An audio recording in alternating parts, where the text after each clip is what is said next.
Vietnam is truly Russia's golden boy. Uncle Ho's country has been a loyal customer of defense equipment since the Soviet Union.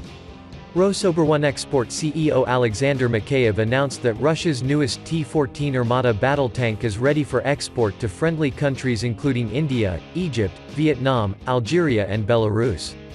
The status of the T-14 Armata tank itself is currently ready to be exported after in April 2020 the most advanced tank currently tested in the Syrian war. The T-14 Armata tank is used in Syria. They are used in field conditions, in Syria, so, we take into account all the nuances, said Russian Trade Minister Denis Manchev in April 2020. The Armata T-14 tank will replace the old Russian T-72 and T-80 tanks. Even though it is included in the MBT class, this tank has a light weight of only 48 tons with a variety of very sophisticated features such as the use of a turret that can accommodate various GLONASS-based satellite communication antennas, data links and communication antennas. As a steel fortress, the T-14 Armata is designed to withstand attacks from other MBT or RPG bullets, anti-tank missiles, ATGM, and shrapnel. The height of the T-14 Armata tank is also low, so it can make it difficult for opponents to aim at Armata at its vital parts.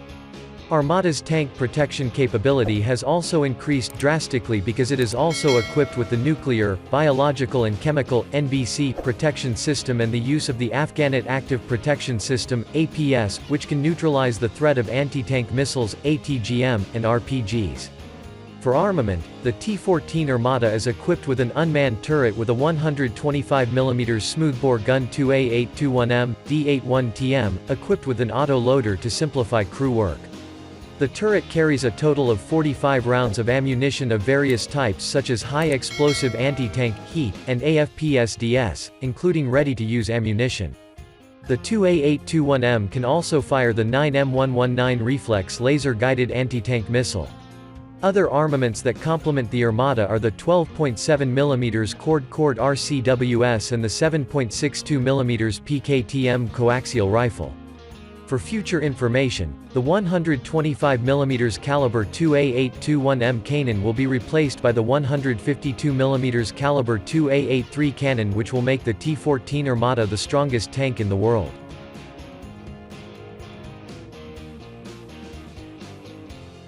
The T-14 Armata is a next-generation Russian main battle tank based on the Armata Universal Combat Platform, the first series-produced next-generation tank. The Russian army initially planned to acquire 2,300 T-14s between 2015 and 2020. Production and fiscal shortfalls delayed this to 2025, and then to the cancellation of the main production run. The test batch of 100 is to be delivered and deployed to the 2nd Guards Tamanskaya Motor Rifle Division, with delivery expected in 2020 or later. Tanks will be transferred only after the completion of all state tests. The tank was first displayed in public during rehearsals for the 2015 Moscow Victory Day Parade.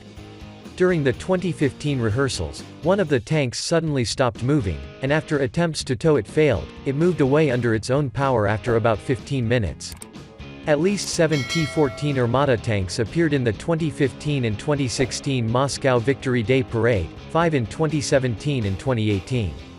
4 were anticipated in promotional materials in advance of the 2019 parade.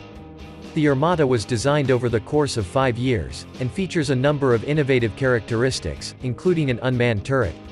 The crew of 3 is seated in an armored capsule in the front of the hull, which will also include a toilet for the crew. The main armament of the T-14 is the 2A821M 125mm, 4.92 smoothbore cannon, a replacement for the 2A46 125mm gun of previous Russian and Soviet tanks. According to Russian sources, its muzzle energy is greater than that of the German Leopard 2's Rheinmetall 120mm gun, which is considered one of the world's best cannons, as well as its main competitor. The 2A821M gun is 15 to 20% more accurate than 2A46, while also boasting a 70% increase in accuracy while moving compared to the older 125mm Soviet cannons. Features include an absence of a fume extractor, due to the unmanned turret, a fire rate of 10 to 12 revolutions per minute, rounds per minute, left side casing ejection port for the 125mm gun and a maximum effective penetration range of 8 km with ATGMs. The 2A821M 125mm cannon can fire a wide range of ammunition, including armor-piercing fin-stabilized discarding sabot, APF-SDS projectiles, guided missiles, high-explosive anti-tank, HEAT-FS shells, air-bursty frag shells 43 and other types of rounds. The Vacuum 1 APF-SDS round, developed for the 2A821M gun, has a penetrator that is 900mm long, and is said to be capable of penetrating 1 meter of raw equivalent at a distance of 2 kilometers. The new controlled detonation Telnik He frag shell is available and has entered service. The gun is capable of firing guided missiles like the 9M119M1 Inver-M, which has an effective range of 100 meters to 5 kilometers, and can engage low-flying air targets such as helicopters, with a new 3UBK21 Sprinter ATGM with an effective range up to 12 kilometers developed specifically for it. 3UBK25 active homing ATGM is currently under development. It should also be noted that the Russian military has plans to upgrade to a massive 152mm gun, which, according to a top-ranking Russian official, will be able to pierce through 1 meter of steel. The secondary armament consists of a 12.7 x 108mm Cord Grau Index 6P49 machine gun with 300 rounds, not observed during the 2015 parade, and a 7.62 x 54 mmR Pecheneg PKP Grau Index 6P41, or a PKTM 6P7K machine gun with 1,000 rounds. All guns are remotely controlled. In addition, another 1,000 rounds can be stored separately. A 12.7mm machine gun is installed above the turret roof-mounted commander's sight, which avoids visual obstructions, while the turret front has a peculiar slit that is speculated to be intended for the coaxial 7.62mm machine gun.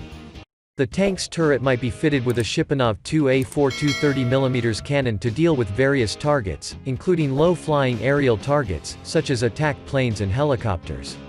In the future, the T-14 may use the 2A83 152mm gun instead of its current 2A821M 125mm gun. The cannon, which was first developed in 2000 for the T-95 prototype, has a high-speed APF-SDS shell with a 1,980 meters per second muzzle velocity, only dropping to 1,900 meters per second at 2 kilometers. However, Russian engineers have so far kept the 125mm size gun, assessing that improvements in ammunition are enough to increase effectiveness, while concluding that a larger bore weapon would offer few practical advantages. The T-14 can also use anti-aircraft missiles. A 30mm anti-aircraft gun may be installed in the near future. The T-14 is equipped with an electronically scanned active array radar 26.5 to 40 GHz, which is used primarily by APS. Up to 40 air or 25 ground targets with sizes up to 0.3 meters 12 in can be simultaneously tracked at distances of up to 100 kilometers. The tracking system provides an automatic fire solution for target destruction, which can then be transferred to the APS or the main weapon control computer. These tanks will be able to provide target designations for artillery and serve in air defense and reconnaissance roles. The T-14 uses a highly protected communication channel connecting a group of T-14s and the command post. The commander and gunner have largely identical multispectral image sights, with a visible electromagnetic spectrum and a thermographic channel and laser rangefinder. The commander's sight is mounted on the top of the turret and has a 360 degrees field of view, while the gunner, which is located in the turret recess to the left of the gun, is equipped with a periscopic channel of direct vision and a laser marker for the SACLOS anti-tank missile launched by the T-14. The tank-sized object detection distance for both views was 7,500 meters 8,000 during the day, via TV periscopic channels, and approximately equals 3,500 meters at night via thermal channels. There's also sight that supports night vision, with a detection distance of 2,001 of a meter each. In addition to the traditional periscope sight, the driver has a forward-looking infrared camera and a number of enlarged closed-circuit television cameras. A video camera was installed for versatile vision for the crew, as it lacked a normal point of view from the tower's roof hatch. This 360-degree camera coverage is perhaps one of the T-14's most unusual features, needed because of the very limited visibility without it. The crew, huddled in front of the hull, would have poor situation awareness if camera and video feed settings failed. Although the T-14 is touted as a fully Russian next-generation tank, some components may not be completely domestically made. Cybersecurity analysts have stated that Russian industry is having difficulty producing the critical components of the night vision system that are standard on tanks, and have attempted to buy them from Western or Chinese suppliers in the past. This means the components of the T-14 may have originated outside Russia.